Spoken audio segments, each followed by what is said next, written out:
Baik, saudaraku yang dikasihi Tuhan, saya mengajak kita untuk bersama-sama belajar dari Kejadian pasal 39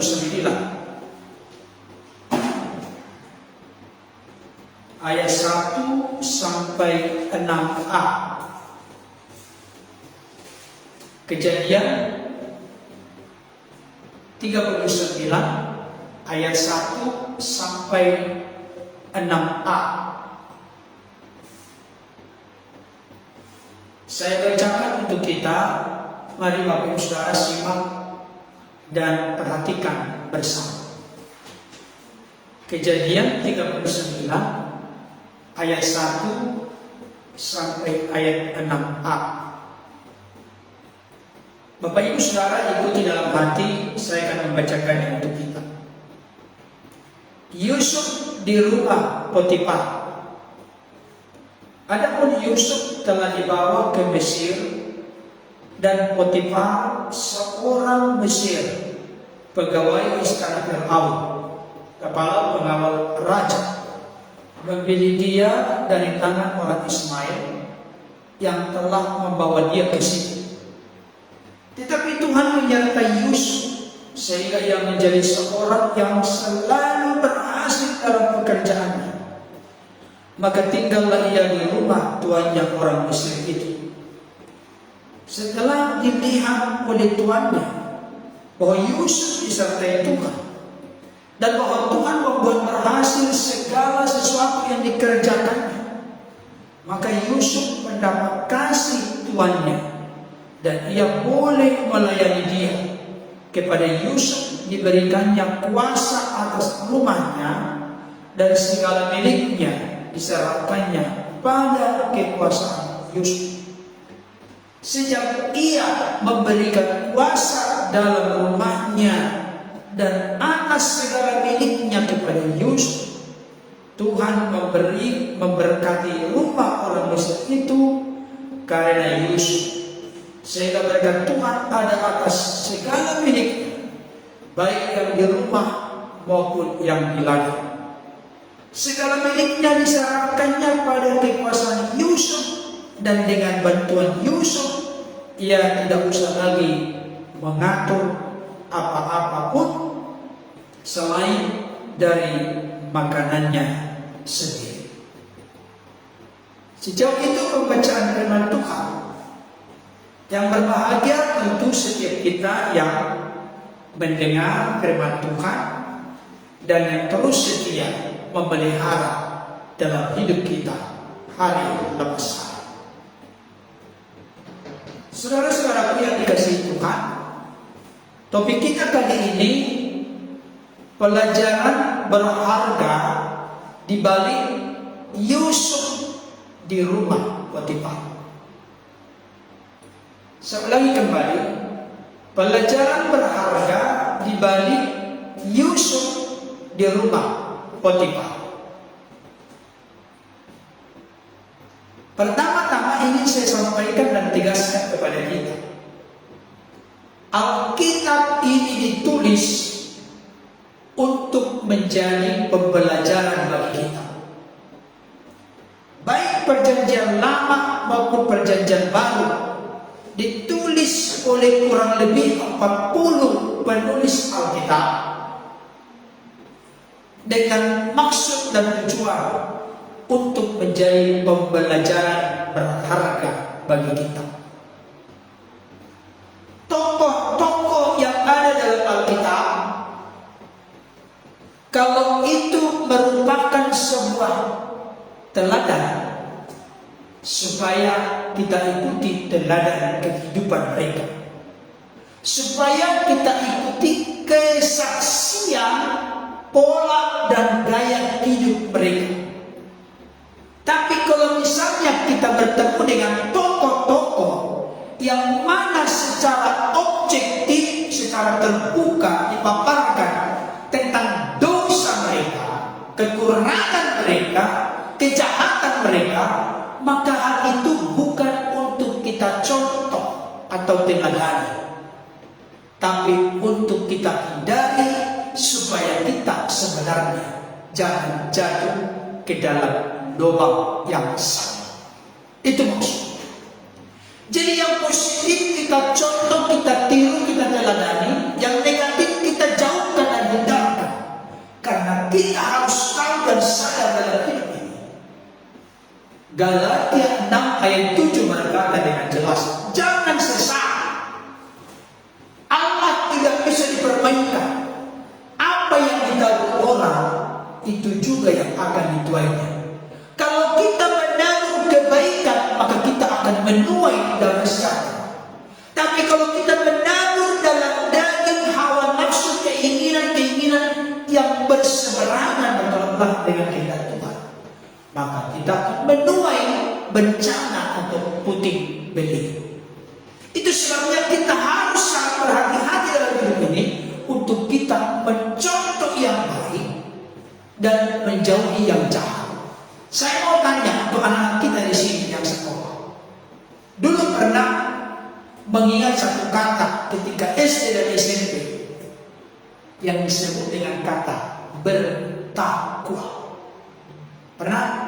Apa arti bertakwa? Apa? Anak-anak kita baru pengen bertakwa. Kalau saya bayangkan di pelajaran dulu waktu SD SMP sampai sekarang saya ingat. Bertakwa itu artinya adalah menjalankan segala perintah-perintahnya dan menjauhi segala larangan-larangannya. Tolong jangan disilang. Kalau disilang itu kacau. Menjalankan segala larangannya dan menjauhi segala perintah-perintahnya. Kita tidak sedang berperan atau membuat pola gaya hidup kita sebagai anak-anak Tuhan ketika kita menjalankan larangan Tuhan dan menjauhi perintah-perintah. Saudara dikasihi Tuhan, termasuk kisah Yusuf. Sebenarnya saya pernah mendengarkan seorang pendeta hamba Tuhan berkata begini. Sampai saya kaget Bapak Ibu Saudara. Hamba Tuhan berkata begini. Studi tentang Yusuf. Bahkan itu dibuat sampai mata kuliah. Bayangkan. Kenapa? Karena menurut seorang pendeta ini, kalau kita menggali, mengeksplorasi pelajaran-pelajaran yang sangat handal, sangat melimpah, sangat mendalam dari kisah kehidupan Yusuf ini, maka kita akan mendapatkan begitu berlimpah mutiara kebenaran. Oleh sebab itu, jika kita ingin pikiran kita, perasaan kita, kehendak kita disucikan, dikuduskan dan dimurnikan oleh Tuhan, sehingga sepikiran dan seperasaan dengan Kristus, mari kita merenungkan kisah-kisah hidup yang sangat memberi inspirasi, motivasi kepada kita melalui tokoh-tokoh Alkitab yang mana hidup mereka menjadi contoh dan teladan yang sangat baik. Bapak Ibu Saudara dikasihi Tuhan dimanapun berada, termasuk yang mengikuti secara live maupun yang mengikuti secara tatap muka. Yesus sering diibaratkan seperti Yusuf. Kemarin itu ada seorang ibu-ibu dari orang berkepercayaan lain. Nanti akan saya bahas ulas baik itu di Facebook maupun di YouTube, di media sosial. Ibu-ibu ini ketika di sebuah seminar berkata dan bertanya, kan diberikan kesempatan kepada audiens agama Kristen, audiens agama lain, sesuai dengan siapa yang menjadi pembicara. Biasanya yang seringkali membuat dialog antara iman itu adalah antara kita Kristen dengan saudara-saudara kita Islam. Nah, saudara kita dari Islam, seorang ibu bertanya, katanya Yesus itu Tuhan, tapi kok datangnya belakangan? Kalau begitu, ada Hawa, Abraham, Ishak, Yakub, Ismail, dan lain-lain. Bukankah mereka lebih dulu datang daripada Yesus? Berarti ketika Yesus datang belakangan, siapa siapakah yang menjadi Tuhan mereka? Itulah pertanyaannya. Sebenarnya ketika beliau berkata siapakah Tuhan mereka, kau datang belakangan, kau pakai pakaian lagi katanya. Jangan ngomong begitu pertanyaannya. Kalau kita orang Kristen ditanya demikian, anak-anak kita yang masih sekolah ini, puji Tuhan, kemarin saya tanya sama sekali, paling langsung menjawab, dan saya yakin dia tidak akan beralih keyakinan karena dia sudah bisa menjawab. Tapi menjawabnya gampang, katanya apa? Kita harus mengenal Yesus itu bukan hanya kemanusiaannya, bukankah sebelumnya dia sebagai firman, kekal. Bahkan Yesus sebagai firman yang menciptakan segala sesuatu yang ada dalam dunia ini, karena tanpa firman tidak mungkin ada yang jadi dari segala yang dijadikan. Apakah itu yang kelihatan kasat mata atau pakai mikroskop atau memang yang tidak kelihatan, semua itu adalah Tuhan ciptakan. Kalau begitu Pak Pendeta, setan, iblis, genderuwo ciptaan Tuhan? Bukan. Kalau begitu kok ada? Iblis itu tadinya adalah penghulu malaikat, namanya Lucifer. Dia mencoba menyamai yang maha tinggi, maka Tuhan membuang dia ke bumi, dan dia seret sepertiga dari malaikat ikut ke bumi. Itulah yang menjadi antek-anteknya. Kita tidak membahas ke sana, tapi paling tidak saya merangsang pikiran kita. Kalau Yesus itu Tuhan, kau datang belakangan. Apa kata Yesus pernah kepada orang Yahudi? Sebelum Abraham ada, aku sudah ada. Abraham dengan Yesus itu kurang lebih 3.000 tahun. Berarti Yesus mengatakan, aku ini ada bukan hanya yang lahir dari Bunda Maria, tapi aku ada dalam kekekalan sebagai firman. Ya, itu kita bahas ke sana.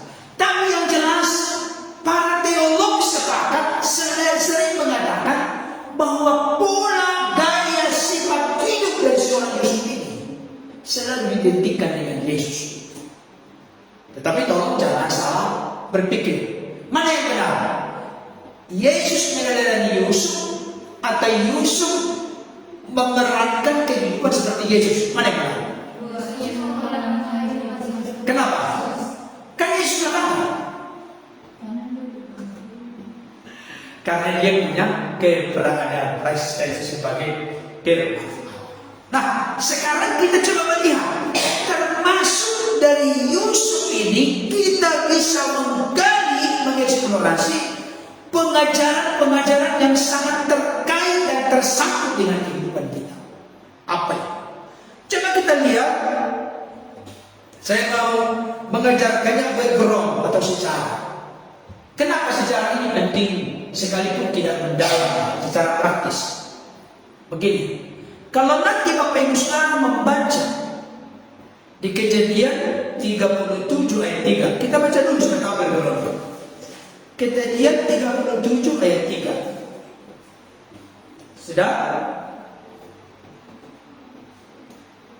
Israel itu siapa? Saya mau bertanya, Israel siapa? Konteks ini Israel lebih mengasihi Yusuf, gak mungkin bangsa tidak bisa mengasihi. Israel yang dimaksud di sini adalah Yakub, karena ketika Yakub bergulat dengan malaikat sepanjang malam, nama hari ini tidak lagi Yakub tapi sudah juga menjadi Israel. Harus tahu dong itu, harus tahu. Jadi kalau disebut Israel, perhatikan konteks bacaannya. Maka Israel keluar dari Mesir, yang dimaksud apa? Bangsa. Maka Israel mengasihi Yusuf. Berarti Yakub. Perhatikan ya. Tolong kita cerdas, jadi jangan Israel benar bangsa Israel. Bukan, belum tentu. Perhatikan ya. Ayat yang ketiga. Israel lebih mengasihi Yusuf dari semua anaknya yang lain. Sebab apa? Sebab Yusuf itulah anaknya yang lahir pada masa tuanya, dan ia menyuruh membuat jubah yang maha indah bagi dia. Nangkap maksudnya kalimat itu?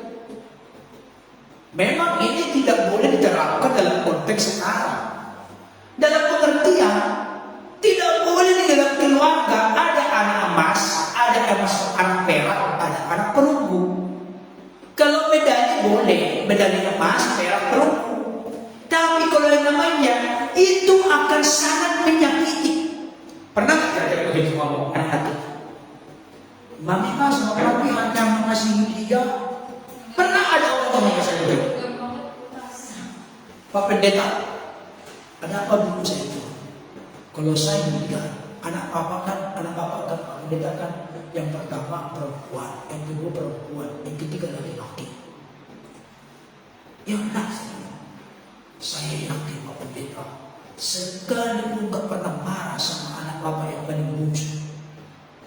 Maksudnya Samuel, kenapa sih? Kan dia kan anak laki-laki satu-satunya. Saya bilang justru lebih banyak yang memarahi kawan itu. Mama saya saudara, iya. Karena saya tidak mau berperilaku berbeda memperlakukannya. Tidak boleh pilih kasih, tidak bisa. Tapi memang ia pun memiliki kisah tersendiri terkait dengan Yusuf. Karena apa? Karena jarak umur Yusuf dibanding dengan abang-abangnya, kakak-kakaknya yang lain itu berbeda sekali. Dengan kata lain, ada istilah orang Batak, ternyata lagi tidak lahir. Gara-gara begitu. Ternyata lahir di masa tuanya lahir ini Yusuf dan sangat dicintai, dikasihi, dan memang itu tidak boleh menjadi takaran dan ukuran membedakan kasih seorang pada lain. Akan terjadi pertumbuhan yang tidak merata dalam kehidupan anak-anak kita kalau kita pilih kasih. Kita harus merata mencintai, mengasihi mereka dengan tulus karena mereka adalah sama-sama darah dan daging kita. Itu dia. Tapi yang ingin saya tegaskan dan sampaikan kepada kita saat ini adalah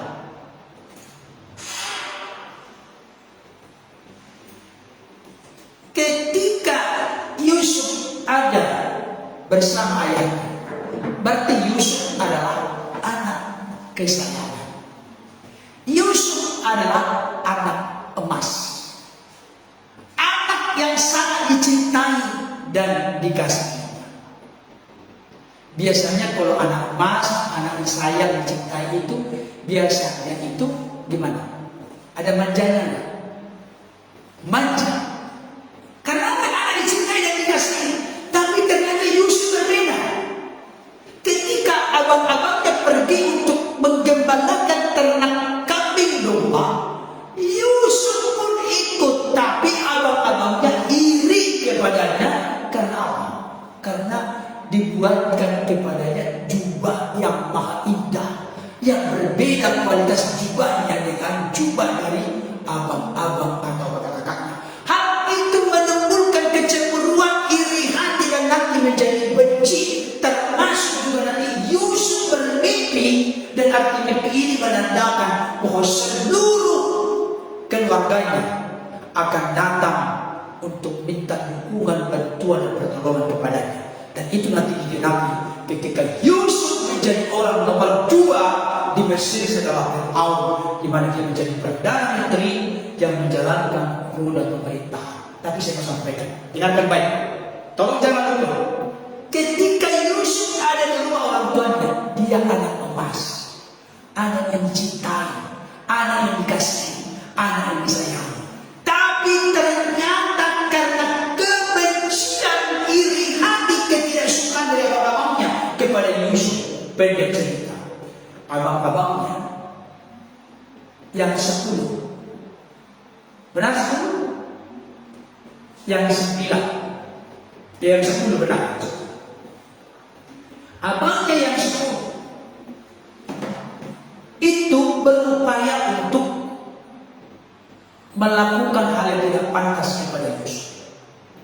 Pertama-tama dimasukkan ke sumur yang kering, biar jenazah mati dia di sana. Supaya kita lihat nanti akan jadi apa mimpinya. Mereka mencoba untuk menghancurkan, menggagalkan, menutup visi mimpi yang Tuhan taruh dalam diri seorang Yusuf. Tapi mereka hanya tidak tega. Yang namanya dia juga adalah darah daging kita, adik kita. Masa kita biarkan dia mati kekeringan di bumi semua yang kering. Dikeluarkan dari sana. Setelah dikeluarkan adalah orang-orang Ismail. Orang Ismail tahu orang Ismail. Keturunan dari Abraham, dari budaknya bernama. Gimana sih kita ini kok nggak tahu? Abraham itu menanti lama, tapi nggak dapat keturunan. Akhirnya Sarah ngomong kepada Abraham apa? Itu hambaku siapa? Kau lupa? Hambaku Hagar, hampirilah dia barangkali dari dia tidak mendapatkan anak, maka melahirkanlah Hagar, lahirlah yang namanya Ismail. Setelah Ismail lahir, baru ternyata janji Tuhan tidak tergenapi, mengandunglah Sarah. Setelah usia 100 tahun Abraham, lahirlah Ishak. Itu maksudnya. Jadi abang-abang Yusuf menjual Yusuf ke orang-orang Ismail. Perhatikan ya. Kalau dijual itu artinya apa? Kalau itu dijual berarti Yusuf diperlakukan seperti barang dagangan. Kalau manusia dijual itu pengertiannya budak, hamba, jongos. Yusuf dijual ke orang Ismail. Ketika orang Ismail ini dalam perjalanan menuju ke Mesir, sampai di Mesir ketemu dengan Potifar, kepala pengawal istana raja. Orang Ismail ini menjual Yusuf kembali kepada Potifar. Jadi pertama Yusuf dijual abang-abangnya kepada orang Ismail. Ikuti ya. Orang Ismail sekarang tiba di Mesir menjual Yusuf kepada Potifar, kepala pegawai istana raja, pengawal istana raja. Dia dijual. Jadi ketika ada di sini kata-kata ayat 39, perhatikan. Adapun Yusuf telah dibawa ke Mesir dan Potifar seorang Mesir, pegawai istana Firaun, kepala pengawal raja, membeli dia dari tangan seorang Ismail yang telah membawa dia ke sana. Jadi ada di sini kata dibawa, ada di sini kata membeli dia. Jadi kalau sudah dibawa, berarti status Yusuf ini sudah ada dalam kontrol, kendali dan penguasaan orang Ismail. Makanya orang Ismail punya hak dan punya kuasa otoritas untuk menjual Yusuf kepada Potifar. Potifar pun karena tertarik dengan Yusuf, Yusuf pun dibeli oleh Potifar dari tangan orang Ismail. Dengan kata lain saya mau sampaikan bahwa Yusuf ini sebagai budak, Bapak Saudara saya mau tanya, sebagai budak hidupnya baik, sedang menderita. Yang namanya budak itu tidak boleh mengambil keputusan. Keputusan hidupnya ada di tangan tuannya. Yang berhak dan berkuasa berotoritas atas kehidupan seorang budak adalah tuannya. Mau jadi diapakan ini budak terserah tuannya. Harus tunduk, harus takluk, harus menyerah. Tidak boleh tidak. Dengan kata lain saya mau sampaikan, perhatikan baik. Saya boleh sebarangkan ini. Tadi ketika Yusuf di rumah ayahnya sebagai anak yang dikasihi, dicintai, disayangi, anak emas, ya kan? Tapi sekarang dia masuk ke posisi di mana dia sebagai budak. Saya mau tanya, ini kejatuhannya sedikit, sedang, besar, dalam, mendalam. Sangat mendalam kejatuhannya dari anak emas menjadi budak. Saya mau kasih tahu, coba yang benar. Ketika terjadi realita kenyataan seperti ini dalam hidup kita, ada yang berani nggak menanggungnya? Ada yang sanggup? Halo, Bapak Ibu, sanggup nggak? Dari anak emas menjadi budak. Saya yakin dalam pikiran alamiah seorang Yusuf tak pernah menyangka menduga ini semua. Tapi coba lihat, sekalipun status Yusuf sudah dijual berkali-kali dari abangnya kepada Ismail, dari Ismail kepada Potifar, dan status dia sebagai budak yang diperjualbelikan, di mana hidupnya mutlak bergantung dalam otoritas kekuasaan dari Tuhan yang telah membelinya. Saya mau tanya, coba jujur, kira-kira menurut Bapak Ibu Saudara, ada nggak masa depan yang cerah yang bisa dimiliki seorang Yusuf? Ada nggak? Halo? Status sebagai budak. Kira-kira pernah nggak bermimpi aku mau jadi presiden? Tapi saya mau kasih tahu, dengarkan dengan baik. Sekaligus saya mau sampaikan, tolong anak-anak kita di sini, anak-anak Bapak Ibu Saudara di rumah, ajarkan kepada anak-anak kita dimanapun berada. Sekali lagi saya ulangi, tolong perhatikan ini serius dan sungguh-sungguh. Salah satu yang membuat Yusuf bertahan melewati sampai kepada lembah kekelaman sekalipun, kepada masalah yang bertubi-tubi yang sepantasnya seharusnya tidak akan dia pikul, tetapi dia tetap kuat, tetap kokoh, tetap hidupnya benar di mata Tuhan. Saya kasih tahu, salah satu pembangkang pemicu yang mengokohkan umat dia adalah visi yang telah Tuhan berikan kepadanya. Visi itu apa? Mimpi Yusuf itu. Dia tak pernah melepaskan itu. Sekalipun antara mimpi dengan realita kenyataan yang dihadapi berbeda sama sekali, tapi tetap dia berpegang kepada visi yang Tuhan berikan. Makanya saya sarankan dan usulkan, biarkan anak-anak kita menjadi anak-anak yang bertumbuh dalam Tuhan, anak-anak yang mencintai mengasihi Tuhan, sehingga sejak muda melihat seperti ini, mereka telah mengerti apa yang menjadi rancangan dan rencana Tuhan dalam hidupku. Saya mau tanya ini putri saya, Sofia Valentina, sebentar lagi kamu akan lulus dari SMA, mau jadi apa? Tangisi doakan kepada Tuhan. Saya sebagai papinya, sebagai ayahnya memberikan saran dan masukan, tapi keputusan akhir itu di dirimu, karena engkau yang menjalani hidup. Demikian juga guru kita Bunga ada di sini. Kira-kira apa? Bukan merendahkan profesi.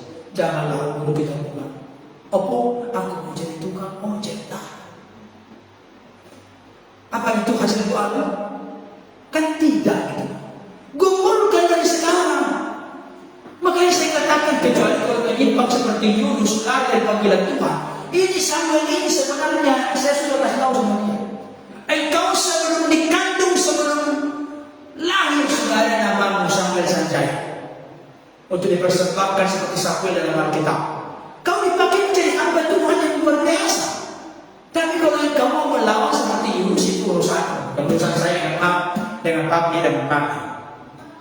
Artinya dari sejak belum dikandung sudah jelas apa menjadi masa depanmu. Gumulilah itu supaya kau nanti bisa lintas negara, belajar bahasa Inggris. Bukan bahasa Batak udah pasti tahu dah. Bahasa Inggris. Sekarang ini nomor 2 bahasa internasional adalah nomor 2 sama bahasa Inggris. Yang kedua Jepang. Bukannya bahasa itu Mandarin, benar. Mandarin kan itu kan kalau masalah berapa persen penduduk dunia kan? Chinese, Tiongkok. Kuasai orang yang menguasai bahasa, orang itu akan hilang. Siapa yang pernah di sini nonton Pikinaki? Yang bisa menguasai bahasa Rumania, bahasa Ukraina, bahasa Rusia, bahasa Inggris, macam-macam bahasa. Jadi kalau dia dari cewek, langsung kaget setengah mati karena bahasa dengan bahasa cewek itu. Dia jadi terkenal di mana-mana sekarang karena dia menguasai bahasa. Siapa yang menguasai bahasa, dia akan jadi pemenang. Ini penting. Jadi jangan banyak waktu untuk main game ya, belajar tutorial bahasa Inggris ada. Coba dulu. Itu saya berubah saya Tuhan. Kalau misalnya orang Papua atau orang Bandung ini, sayang banget beliau itu masih muda. Dia sudah mau direkrut menjadi pembicara, penerjemah PBB, tapi masih muda dia lupa saya namanya. Ada yang tahu namanya? Waduh, kalau nggak salah belasan bahasa, 14 bahasa.